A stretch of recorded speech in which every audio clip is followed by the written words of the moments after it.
ஒருத்தங்க ரொம்ப பிரச்சனையா இருந்ததான், ரொம்ப ரொம்ப பிரச்சனை. அங்கே ஒரு சாமியார் இருந்தார். அந்த சாமியார் கிட்ட ரொம்ப பிரச்சனை சுவாமி, இதை தீர்க்கவே முடியல, நம்ம ஏதாவது ஒரு விட சொல்லுங்க.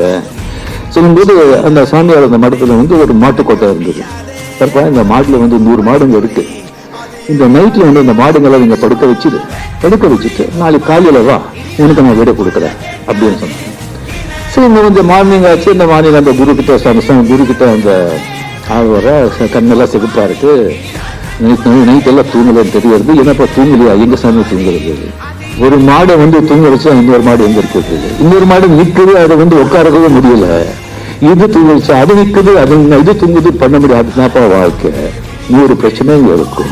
சில பிரச்சனையை தீர்த்து வைக்காத ஆண்டவன் கிட்ட காலத்துக்கிட்ட விட்டுடு. சிலது வந்து தீர்க்க முடியாது மாடுங்க. சில மாடுங்க வந்து உட்காரவே முடியாது, படுக்க வைக்கவே முடியாது. சில பிரச்சனை தீர்க்கவே முடியாது, விட்டுருங்க.